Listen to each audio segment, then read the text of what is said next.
Amém. Primeiro domingo do mês, irmãos. Fiquei meditando, não digo toda a semana que tivemos encontro quinta passada, mas de sexta-feira para cá, enquanto comia as ceias do Ano Novo e comia as guloseimas do Ano Novo, e meditava, e orava e pensava o que seria fundamental e relevante para nós como primeiro domingo do mês. E hoje eu quero falar sobre duas coisas, na verdade duas palavras que somam em uma pequena frase. Se você quiser, como sempre fazemos, tome nota, mas hoje eu quero conversar com você sobre semente. E quero falar sobre prioridade. Então o tema que eu vou usar hoje é semeando prioridade. A importância de nós semearmos. E a importância de nós termos prioridades, principalmente em uma caminhada de início de ano. Toda semente é poderosa. Toda semente tem um grande potencial. A Bíblia, por exemplo, vai usar muito essa forma de expressão, porque era uma época agrária. Jesus muitas vezes vai usar sobre campos, sobre sementes, sobre o Senhor da lavoura, sobre a vinha, sobre a eira. Hoje não temos mais comum a nós, somos pessoas do asfalto, não temos mais fazendas, ou são poucas pessoas que têm sítios e fazendas, mas geralmente nós não lidamos muito bem com isso. Mas Jesus por muitas vezes usou essa linguagem, essa figura de linguagem de sítio, fazenda, terra, agrária, semente. A semente tem um grande poder. Jesus usou, por exemplo, tem uma fé pequena, mesmo que seja do tamanho de um grão de mostarda. Uma pequena semente pode produzir uma grande árvore. E essa grande árvore pode produzir grandes frutos. Tudo começa de uma semente. Diga assim comigo, tudo começa com uma pequena semente. Por exemplo, uma pequena semente de um pensamento nutrido na sua mente, ele vai gerar palavras, ou seja, nós semeamos pensamentos e os pensamentos da mente vão produzir as palavras. Pensamos e nos expressamos. Agora, as palavras que nós falamos, frutos produzidos por um pensamento, vão gerar em nós ações. Então, pensamentos produzem palavras, as palavras produzem ações. As ações repetidas produzem hábitos. E os hábitos acabam por desenvolver ou dar molde ao nosso caráter. E o nosso caráter vai, de alguma forma, nos levar ao estilo de vida que nós teremos. E o tipo de vida que nós tivermos, isso vai definir, por exemplo, como será o nosso destino ou futuro. Então, olha o que acontece. Uma semente de um pensamento produz palavras, as palavras ações, as ações hábitos, os hábitos formam o nosso caráter, o caráter conduzem um estilo de vida, e o estilo de vida define qual será o nosso destino. Destino familiar, emocional, destino financeiro, destino eterno. Tudo começa com uma pequena semente chamada pensamento. Isso é tão importante, é tão poderoso, que se observar no século de hoje, como nós nunca vimos hoje, anteriormente, como o século, o mundo, quer colocar em nossa cabeça os pensamentos que temos que ter. Os youtubers da vida, os costumes deste mundo, os pensamentos. Pensamentos sobre sexualidade, sobre casamento. Agora, recente na Argentina, pensamentos sobre aborto. Porque quando molda-se a nossa mente com pensamento, isso gera palavras que geram o meu comportamento, ações, hábitos, que formam o meu estilo de vida. Aonde começou isso? Uma pequena semente de um pensamento. O pensamento é uma pequena semente que gera tudo isso. Semente. Agora, falando de semeadura, dois princípios fundamentais sobre semeadura que não posso deixar passar aqui. O primeiro, muito conhecido. Você só colhe o que você semeia. Todo mundo já ouviu isso. Eu não posso semear uma semente de morango, embora eu nunca tenha visto nem semeado morango, mas você não pode semear morango e esperar colher jaca. Você só colhe o que você semeou, sim ou não? Eu não posso, em 2021, por exemplo, eu semear discórdia, inimizade e querer colher comunhão, alegria, amizade. Eu não posso, em 2021, semear amargura, inveja, ciúmes no meu coração e esperar colher bem-estar, liberdade, paz. Ninguém que semeia guerra pode colher paz. Só colhemos o que semeamos. É o primeiro princípio básico da semeadura. Mas o segundo, que poucas pessoas sabem ou não se lembram. A colheita só vem depois da semeadura. Ou seja, você não só colhe o que planta, você só colhe se você plantar. A colheita vem depois da semeadura. Logo, se eu não semeio, nada eu colho. Agora, não só o sistema deste mundo quer doutrinar o nosso pensamento, mas o texto que vamos ler, Jesus está convidando os seus discípulos há um tempo para semear nos seus discípulos o quê? A sua forma de pensar. Porque isso muda os seus hábitos, o seu caráter, o seu estilo de vida e o seu destino. Vamos ler então, abra comigo a sua Bíblia, em Mateus capítulo 6, versículo 33. Jesus chama os seus discípulos ao alto de um monte, conhecido como o Sermão da Montanha, ou Sermão do Monte. Mateus é quem melhor relata em seu evangelho, capítulos 5, 6 e 7. 3 capítulos narram o Sermão do Monte, de Jesus com seus discípulos. Jesus chama os seus discípulos para dar a eles pensamentos cristãos. E no capítulo 6, versículo 33, Jesus vai dizer assim aos seus discípulos: busquem, pois, em primeiro lugar o reino de Deus e a sua justiça, e todas as coisas lhes serão acrescentadas. Busquem, pois, em primeiro lugar o reino de Deus e a sua justiça, e todas estas coisas lhes serão acrescentadas. Esse único versículo para nós ficarmos hoje, nesta noite. Jesus chama os seus discípulos e vai conversar com eles. E eu vou separar hoje aqui 3 coisas, se você quiser, tome nota, 3 palavras. A primeira, ele fala sobre prioridade. Jesus os convida, em seu discurso, ele trata sobre prioridade. O que ele diz é: busquem, pois, em primeiro lugar. Porque Jesus sabe que nós sempre estamos em busca de muitas coisas. E não há nenhum mal nisso. Não há pecado nisso. Não há nenhum mal em você buscar melhor saúde. Não há nenhum mal você buscar uma melhor condição financeira. Não há nenhum mal em você buscar melhorias na sua família, um melhor relacionamento, mais paz. Não há pecado algum nós buscarmos a vacina. Nós estamos sempre buscando alguma coisa, ou buscando muitas coisas. Esse ano 2021, certamente, não levante a mão, você vai entrar esse ano 2021 buscando algumas coisas. Alguns têm a prática de fazer anotações, outros nem tanto. Mas estamos sempre buscando alguma coisa.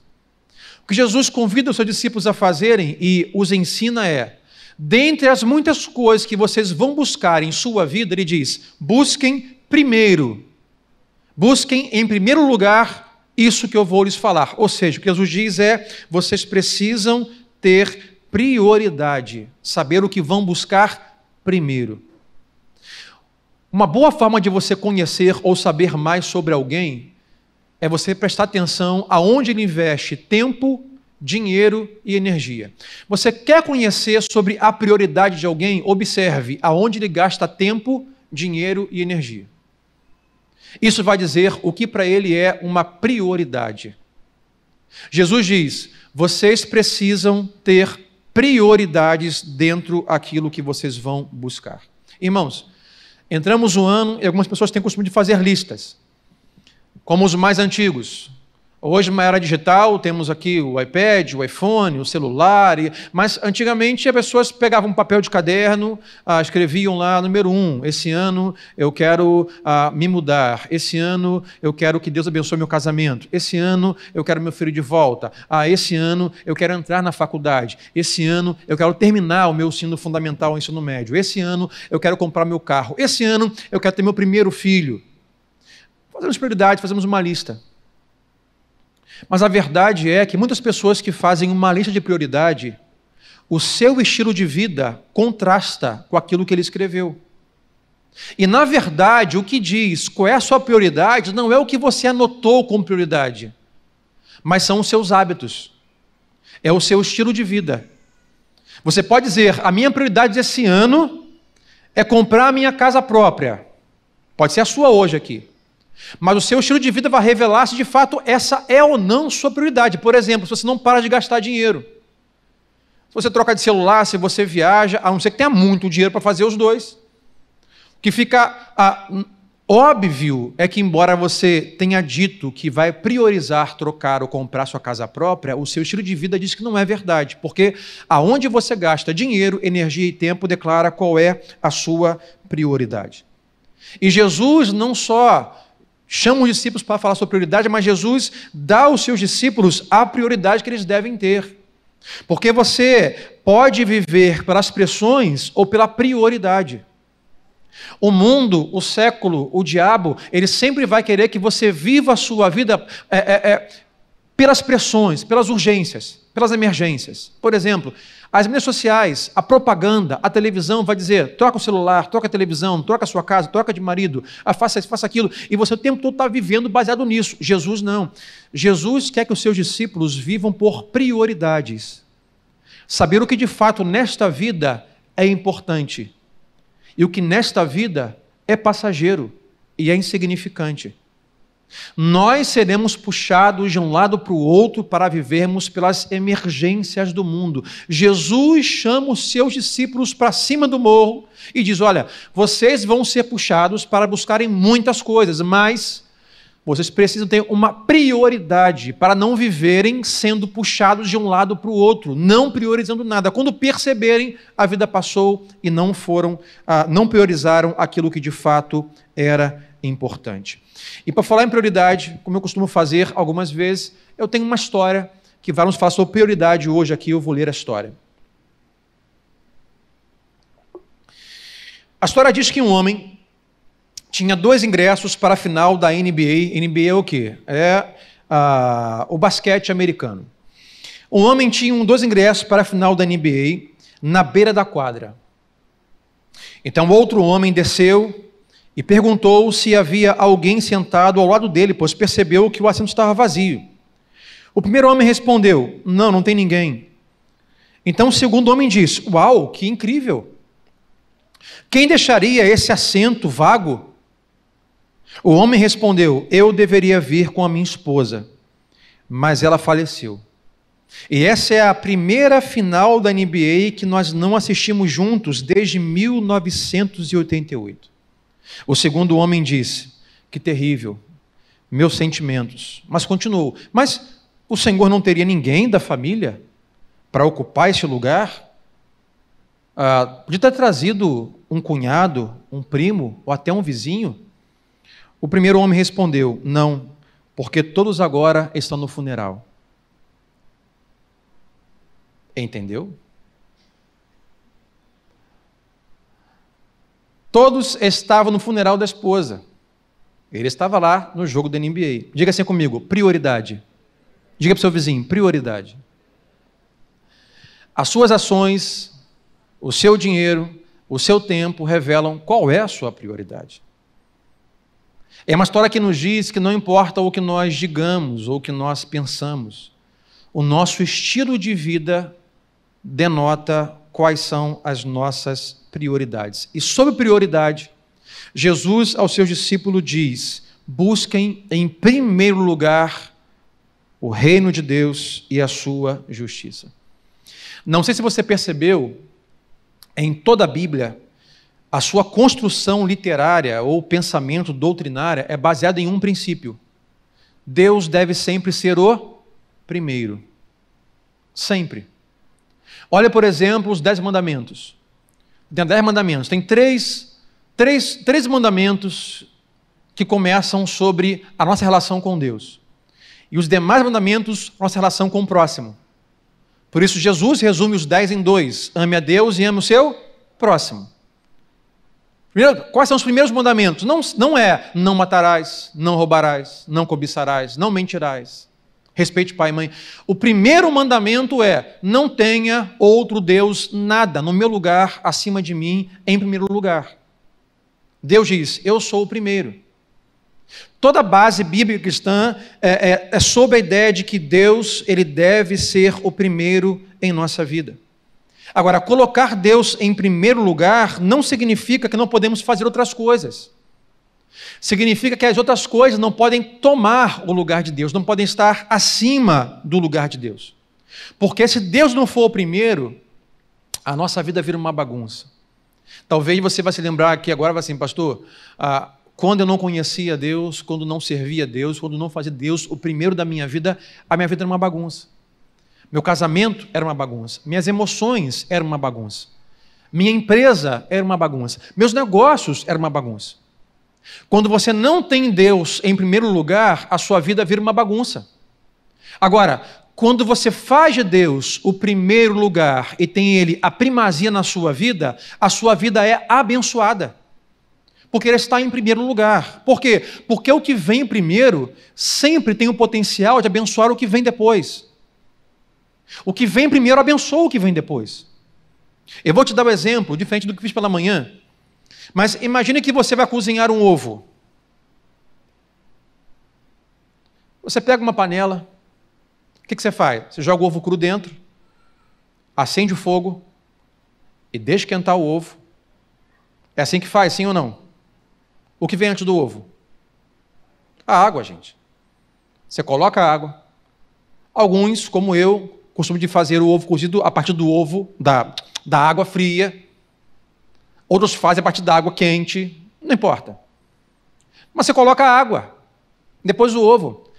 Não faça isso em casa. Não faça essa experiência. Chega em casa, deixa eu ver o que acontece. Eu vou pegar uma panela, botar 3 ovos ali, cruzo na panela, vou ligar o fogo no máximo e deixa. Certamente vai acontecer alguma coisa errada. Mas se você coloca a água primeiro, esquenta a água, ou não, depois vem os ovos. Porque a ordem das coisas, o que vem primeiro, abençoa o que vem depois. A água que esquenta, que cozinha o ovo. De manhã deu exemplo. Você vai fazer a mesma coisa com um feijão. Você coloca na panela de pressão a água, depois vem o feijão.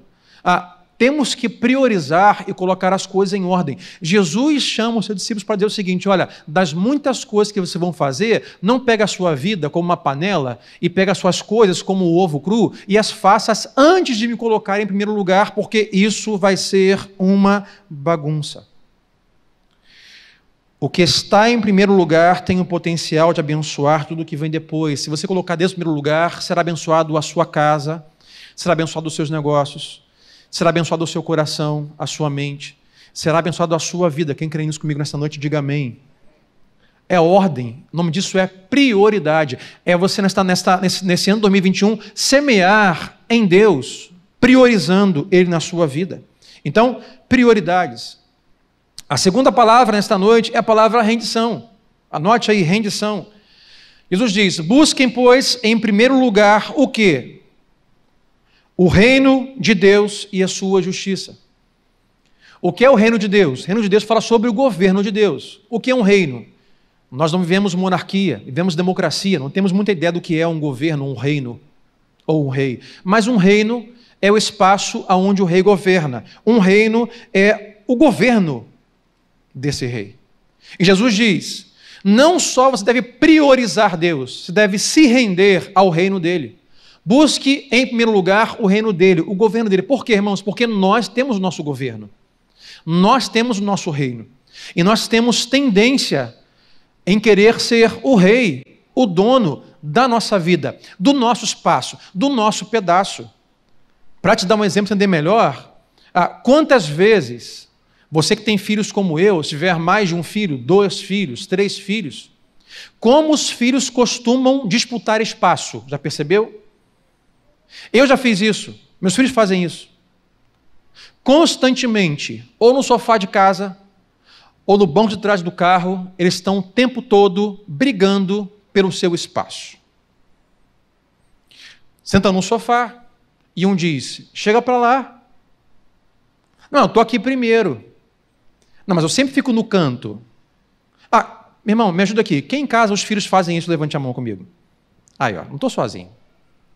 Chega para lá. Eu sempre sento aqui. Não encosta em mim. Esse aqui é meu espaço. No banco de trás do carro é a mesma coisa. Não, eu sempre fico na ponta. Esse lugar aqui é meu. Sabe o que eles estão fazendo? Eles estão disputando, dizendo: olha, esse aqui é meu espaço. Como que diz? Aqui eu sou rei, esse aqui é meu governo. Aqui é o meu reinado aqui. Esse canto é meu. Mas como falei pela manhã, Deus, como é um pai, e nós pais temos uma ferramenta chamada a garra do pai. A garra do pai é o seguinte: você está dirigindo o seu carro, E os filhos atrás estão, me larga, me solta, chega para lá, não encosta em mim, esse lugar é meu. E você fica assim, menino, sossega, menino, silêncio. Quando eles não param, é a mão esquerda no volante e a mão direita vira a garra do pai. Ó, vem cá, larga o seu irmão, garoto. Não levante a mão quem um dia, nós quando éramos crianças, fomos ameaçados pelos nossos pais, eles disseram assim, ó, se você não parar, eu vou parar o carro. Meu pai dizia, vou parar o carro. Eu digo às vezes, vou parar o carro, hein? Vou parar o carro, vou botar para fora. Acabou a viagem, voltar para casa. E o pai com a garra vai assim, larga o seu irmão, chega para lá. E os filhos fazem o quê? Se encostam na parede, não, aqui não me pega. Mas o pai não só tem uma garra, o pai tem o vem o teu reino. Os filhos estão lá, esse aqui é meu reino, é meu espaço. O vem o teu reino do pai é o freio do carro. Ele freia e os filhos vem o teu reino. O pai pega e bota de castigo. Nós fazemos a mesma coisa com a nossa vida em relação a Deus. Nós dizemos, não, esse aqui é meu espaço, esse aqui é meu lugar, aqui eu sou rei, aqui eu governo. O que Jesus diz aos seus discípulos é, tenham prioridade, busque o reino de Deus, se renda ao seu reino. Se renda ao governo de Deus. Não basta ter prioridade, nós precisamos nos render ao governo de Deus. Mas ele diz, busque em primeiro lugar o reino de Deus e a sua justiça. E para você entender o que ele quer dizer com essa justiça, eu quero me apoiar um pouco mais atrás, volte algumas páginas, Mateus 3, do versículo 13 ao 15. Mateus 3, do 13 ao 15. É o momento em que Jesus vai até João Batista, o seu antecessor, para dizer, João Batista, eu vim para ser batizado por você. E João Batista vai dizer, não, Senhor, de forma alguma. Oh, quem sou eu? Eu tenho que batizar o Senhor. Jesus diz, não. Olha o que diz Mateus 3, do 13 em diante. Então Jesus veio da Galileia ao Jordão para ser batizado por João. João, porém, tentou impedi-lo, dizendo, Senhor, eu preciso ser batizado por ti, e tu vens a mim? Respondeu Jesus, deixa assim por enquanto. Convém que assim façamos para cumprir toda justiça. E João concordou. Jesus diz, não, deixa assim, me batize para que se cumpra toda a justiça. Qual é o significado aqui dessa justiça? O significado dessa justiça é vontade, propósito. Jesus diz, João Batista, deixe que assim seja, me batize você para que se cumpra toda a vontade e o propósito de Deus. Voltamos a Mateus 6,33. Busquem, pois, em primeiro lugar, o reino de Deus, ou seja, o governo de Deus, e a sua justiça, ou seja, a sua vontade. Não basta nós priorizarmos Deus, nós temos que nos render ao seu governo e à sua vontade. Diga assim comigo, governo e vontade de Deus. Nós somos tendenciosos, natureza humana pecaminosa, a termos nosso reino e governarmos a vida e ficarmos presos à nossa vontade. Renda-se aos planos de Deus em 2021. Vontade é plano de Deus. Não há nenhum mal em você fazer planos, faça planos. Faça planos financeiros, familiares, na sua saúde. O problema não é fazermos planos, o problema é que nossos planos assumem o lugar dos planos de Deus. O problema é colocar os nossos planos no lugar ou acima dos planos de Deus.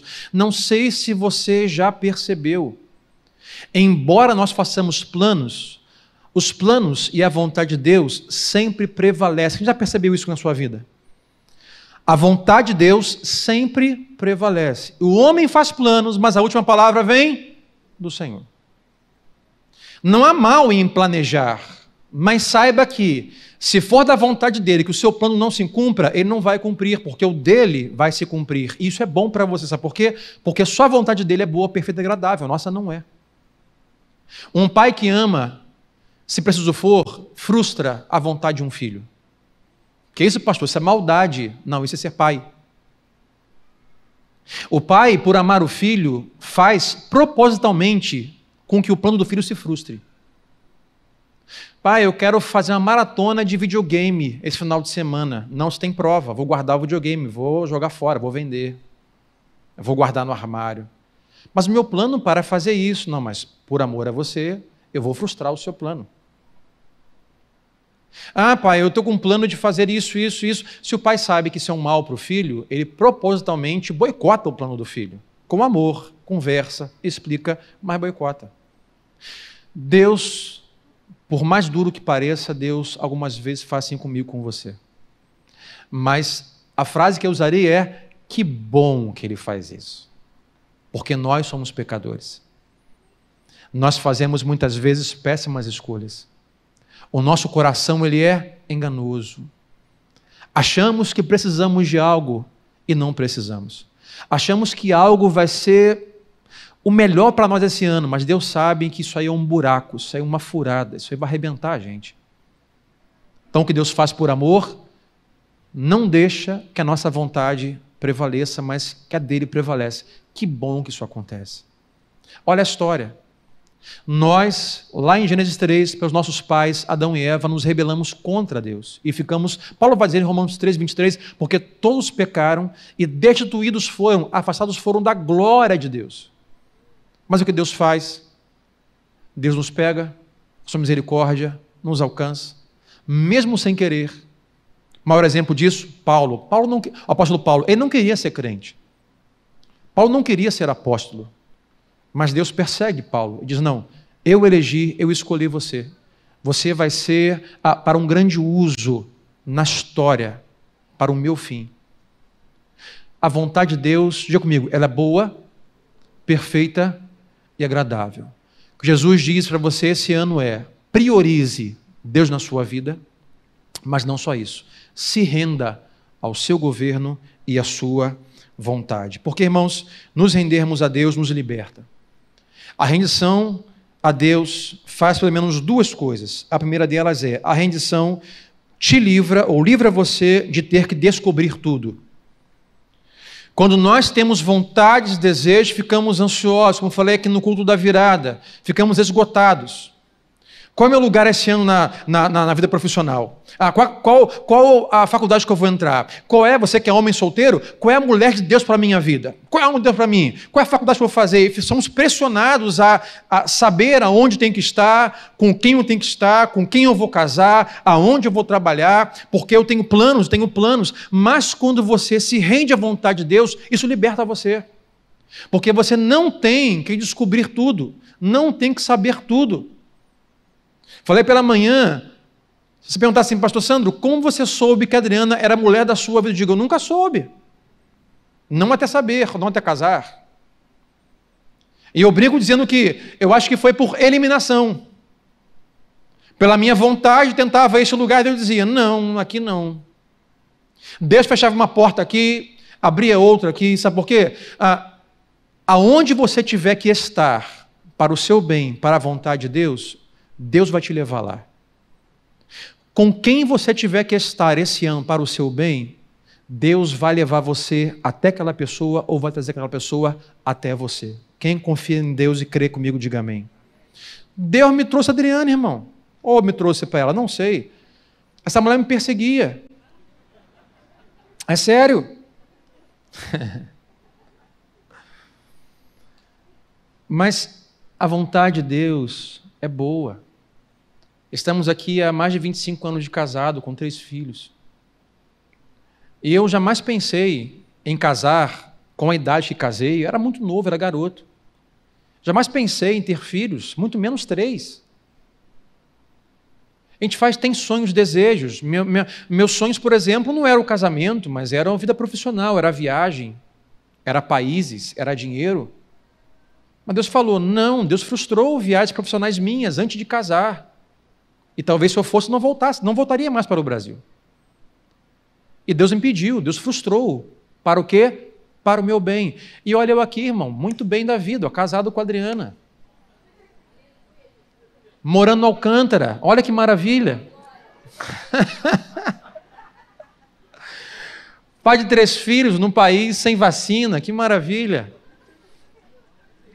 Morando em São Gonçalo. Mas, irmão, Deus sempre tem o melhor para nós. Se renda à vontade de Deus. Se renda aos planos do governo de Deus. Então, se render a Deus, número 1, livra você de ter que descobrir tudo. Qual será o meu futuro? Quem eu vou casar? Não. Faça planos, mas como eu gosto de dizer, faça seus planos com lápis.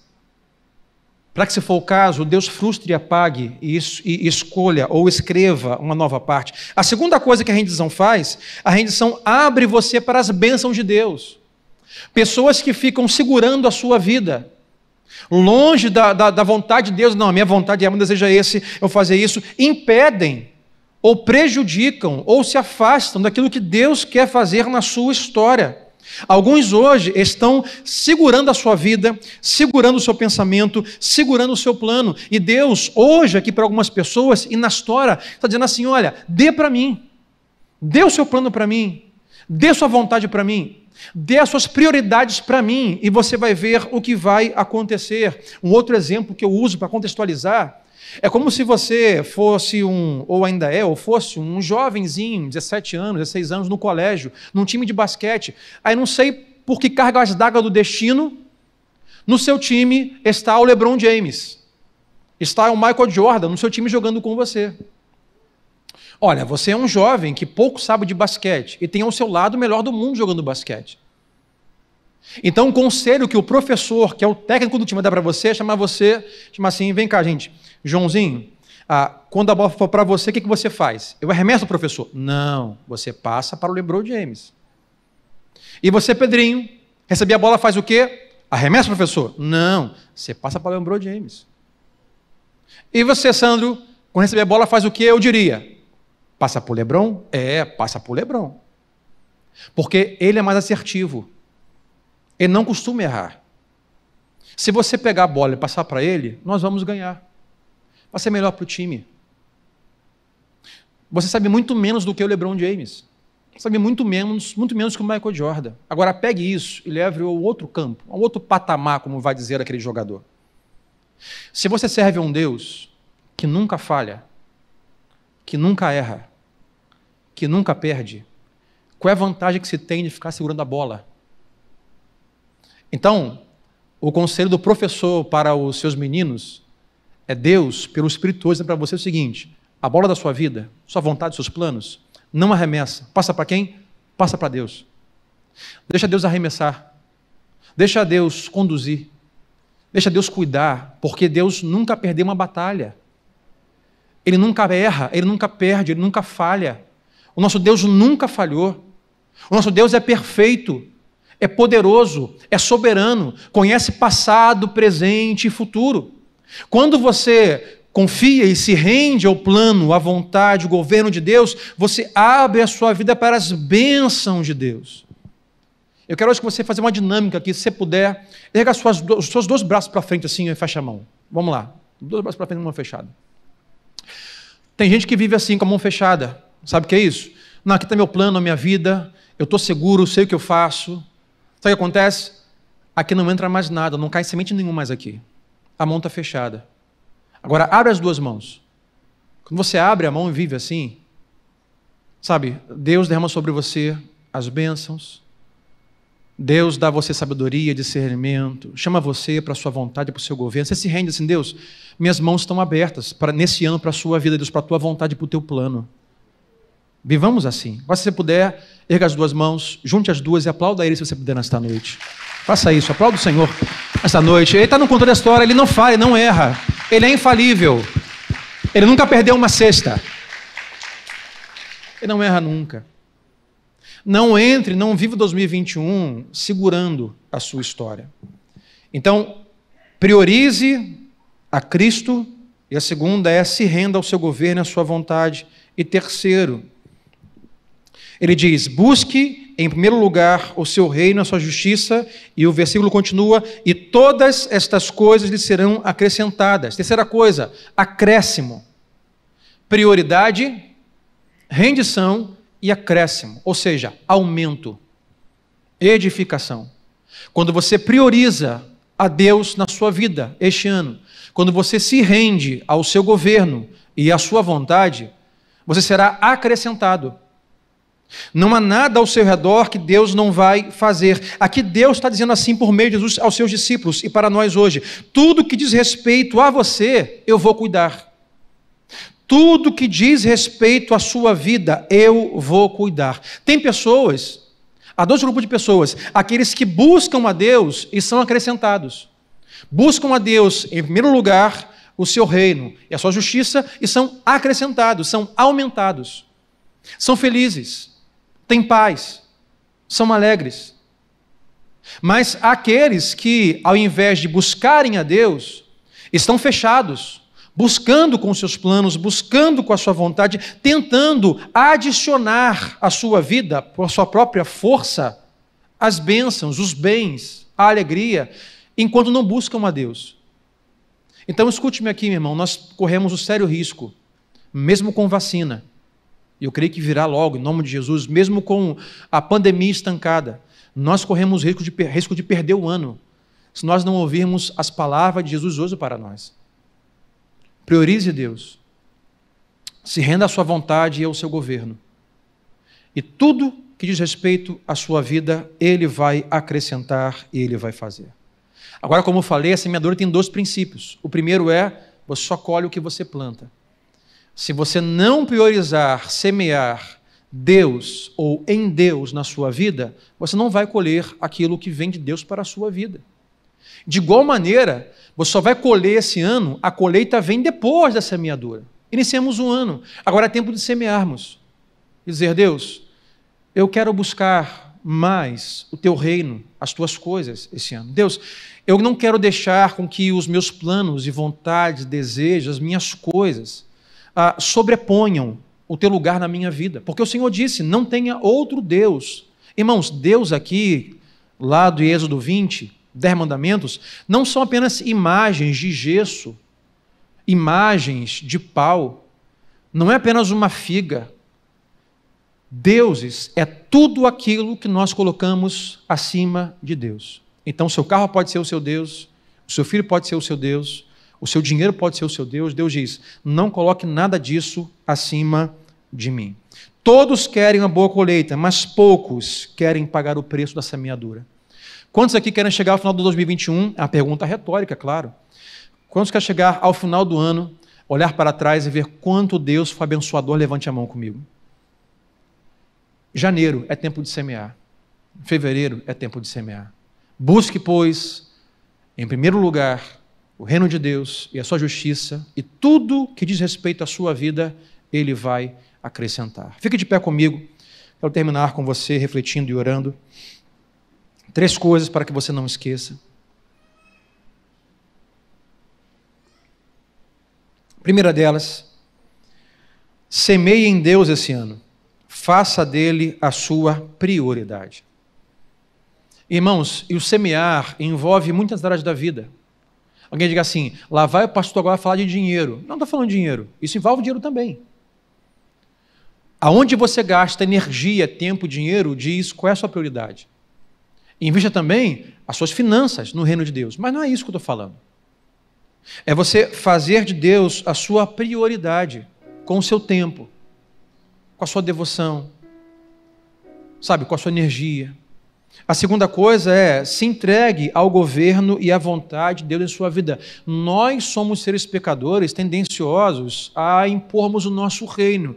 Esse é meu espaço, aqui eu entendo. Eu estudei para isso, eu sou capacitado. Porque eu. Se renda à vontade de Deus, se renda ao governo de Deus.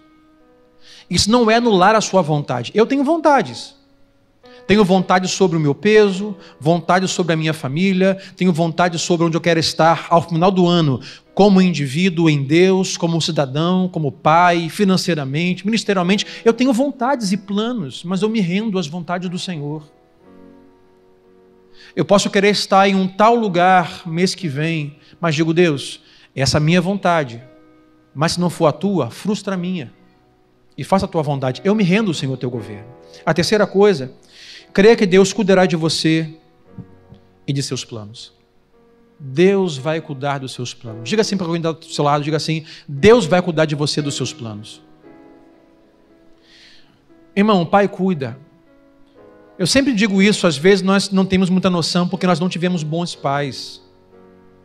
Tivemos pais violentos, pais ausentes, pais que abandonaram, pais que violentaram, pais que não aconselharam, pais que não abraçaram, pais que foram embora. Mas Deus é o melhor pai, Deus é o perfeito pai. É o Deus que vai cuidar de você esse ano. É o Deus que hoje te convida a você tomar uma decisão, uma atitude. Como eu falei, tudo é uma pequena semente, toda semente ela é poderosa. Hoje, a semente da palavra do Evangelho, ela é poderosa na sua vida hoje. Se você deixar hoje o Espírito Santo mudar pelo menos, e começar a mudar a sua mente, tudo começa na mente. Até a fé racional é a mente. Se deixar Deus pela palavra mudar a sua mente, sua forma de pensar, Paulo diz aos Romanos 12, não vos conformeis com esse século, mas mudai e transformai o seu pensamento, para que possa experimentar qual é a boa, perfeita, agradável vontade de Deus. Se você decidir mudar a sua mente em Deus, o seu ano vai ser bom. A sua vida vai mudar. Coloca a mão no seu coração, vou orar com você esta noite. Eu quero que você não apenas feche os olhos ou ouça o que eu vou falar, mas que você tenha uma oração sincera neste lugar, nesta noite. É o primeiro encontro do ano. Não é a primeira visita de Deus do ano. Deus está presente constantemente, mas essa noite ore, sabe, e se renda à vontade, o plano de Deus em oração. Coloque diante de Deus agora os seus planos e desejos, declare as suas intenções com o governo e com a vontade dEle. Porque a minha oração, ela te atinge, mas a minha oração flui do meu coração, desde que hoje a sua oração flua do seu coração. Para que Deus de fato ouça a sua voz, para que de fato Deus veja a sua expressão hoje de rendição, de decisão. Se o seu caso hoje aqui, se você não é um cristão, decida-se pela salvação em Cristo. Se você é um cristão, decida-se priorizá-lo, se render a Ele, e tudo lhe será acrescentado. Pai, nós oramos esta noite, Deus, muito obrigado pelo tempo de comunhão que temos. Deus, nós, pela Tua palavra hoje, Deus, palavra tão antiga, o Senhor já convidou os Seus discípulos para os ensinar a priorizarmos o Senhor, a nos rendermos ao governo, à vontade de Deus, porque assim teremos um ano acrescentado, um ano aumentado, um ano edificado, um ano de mãos abertas, ó Pai, onde as Tuas bênçãos caem, Senhor, sobre a nossa vida. Deus, como a Tua vontade é prazerosa, Deus, como o Teu governo é justo, Deus, não há justiça no governo humano, não há justiça em nós. Nós como pais não somos o tempo todo pais justos, porque somos pecadores. O Senhor é um Deus justo, portanto, Pai, a Tua paternidade é justa, Tu és um rei justo, portanto, Deus, o Teu reinado e governo é justo. Deus, nos rendemos hoje, Pai, a Tua vontade para nós esse ano, nos rendemos ao Teu governo e senhorio em nossa vida este ano, ó Pai, e decidimos, Deus, e agimos, e que tenhamos, Deus, um estilo de vida, Pai, que declara que o Senhor tem a primazia em nossa vida, que os nossos lábios, que as nossas ações, Deus, que o nosso dinheiro, que o nosso tempo, que a nossa energia, que o nosso estilo de vida, Pai, mostre para o mundo e para nós que nós temos a Cristo em primeiro lugar em nossa vida, Deus, e que a Sua vontade e o Seu reino para nós estão em primeiro lugar e nos rendemos a Ele. Deus, para o ano que está, Deus, diante de nós, tantos desafios, tantas especulações econômicas, Deus, na saúde, acadêmicas, ó Pai, no governo, troca de cadeiras vereadores e prefeitos, Deus, nós nos rendemos à Tua vontade, nós nos rendemos ao Teu governo e senhorio, porque Ele é justo, Pai, porque o Teu reino não é comida e nem bebida, mas Ele é paz. Quem pode dizer amém? Ele é a justiça, quem pode dizer amém? Ele é a alegria do Espírito. Deus, assim nós teremos um ano cheio de paz, cheio de justiça e cheio de alegria que provém do Espírito Santo. Deus, assim oramos e pedimos, faz isso em nós, nos rendemos, em nome de Jesus, e todos digam amém e amém.